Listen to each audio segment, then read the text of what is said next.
मेरे प्यारे मित्रों, नमस्कार। स्वागत करता हूं आप सभी लोगों का यूट्यूब चैनल के माध्यम से। मैं पंडित राकेश आज आप लोगों को बताने जा रहा हूं कि मानव जीवन पर पड़ने वाले 9 ग्रहों के बारे में कैसे जानकारी हासिल की जा सकती है। जन्म पत्री पर इन सारे ग्रहों का और 12 राशियों का किस प्रकार से प्रभाव पड़ता है।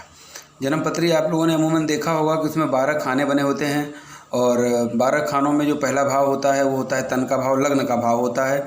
आपके जन्म समय पर जो राशि जो है उस लग्न वाले भाव में उपस्थित होगी, उसी लग्न का आपका जन्म माना जाएगा। और आपकी जन्म पत्रिका में चंद्रमा जिस राशि पर होगी वो आपकी जन्म के समय की राशि मानी जाएगी।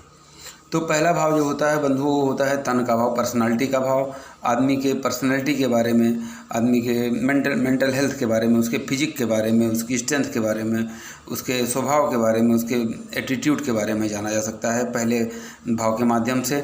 और दूसरा भाव जो है अध्ययन किया जाता है दूसरे भाव में, वो अध्ययन किया जाता है धन के लिए, कि धन का क्या, कैसे जीवन में धन का कैसा प्रभाव रहेगा, या फिर उसके शुभ या अशुभ प्रभाव किस प्रकार से जातक को भुगतने होंगे। दूसरे भाव के माध्यम से जाना जा सकता है। तीसरे भाव के माध्यम से उसके पराक्रम, जातक के पराक्रम के बारे में जाना जा सकता है कि सामाजिक मान प्रतिष्ठा कैसी होगी और समाज में किस प्रकार से, किस स्तर का व्यक्ति होगा, वो इस तीसरे भाव के माध्यम से इस प्रकार की जानकारी प्राप्त की जा सकती है। चौथा भाव होता है माता का, भूमि का, भवन का, वाहन का, सुख का भाव होता है।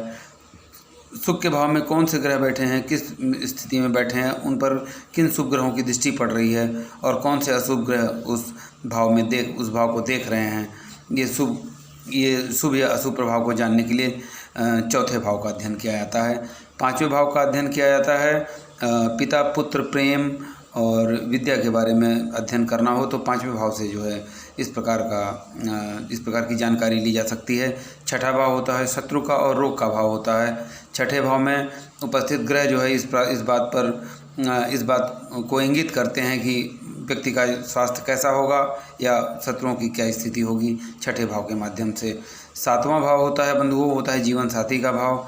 स्त्री की जन्म पत्रिका है तो पति का भाव होता है, और पुरुष की अगर जन्म पत्रिका है तो पत्नी का भाव सातवें भाव से अध्ययन किया जा सकता है कि वैवाहिक जीवन कैसा होगा, जीवन साथी कैसा होगा, जीवन साथी का स्वभाव कैसा होगा और आपस में कैसा तालमेल रहेगा, इस भाव के माध्यम से जाना जा सकता है। आठवां भाव बंधुओं होता है वो मृत्यु का भाव होता है, विदेश यात्रा, विदेश गमन का भाव होता है।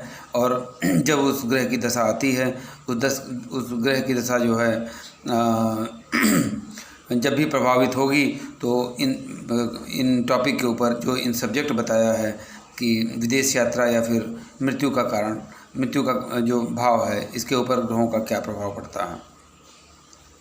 नौवां भाव होता है मित्रों, नौवां भाव होता है धर्म और भाग्य का भाव।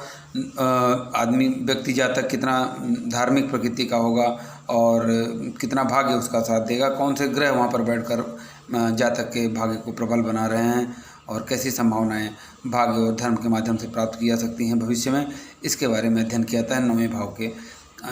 नौवें भाव में उपस्थित ग्रहों के अध्ययन के बाद ये जानकारी प्राप्त की जा सकती है। 10वां भाव होता है बंधुओं, 10वां भाव होता है कर्म का भाव होता है।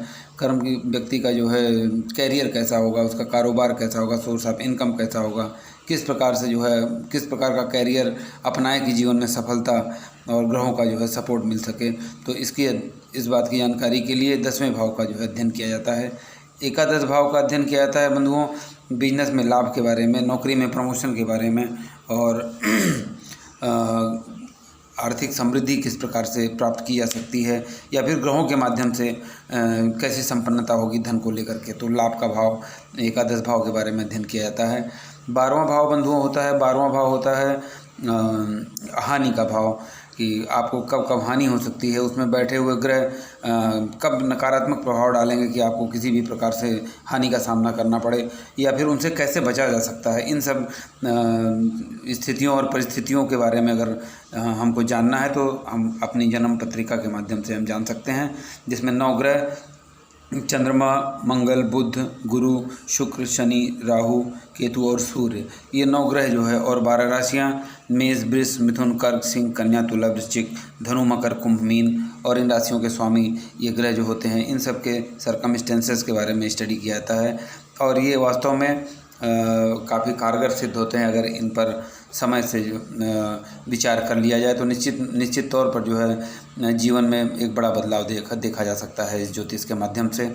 और उम्मीद करता हूँ बंधुओं, अगर आप लोगों को भी मेरा वीडियो पसंद आया होगा तो लाइक का बटन दबाकर लाइक कीजिएगा और बेल आइकन दबा करके सब्सक्राइब कर लीजिएगा, ताकि मैं जब नेक्स्ट वीडियो आप लोगों के लिए मैं पोस्ट करूं तो आप लोगों तक आसानी से पहुंच जाए। और एक बार फिर मैं नमस्कार, विदा लेता हूँ। नमस्कार।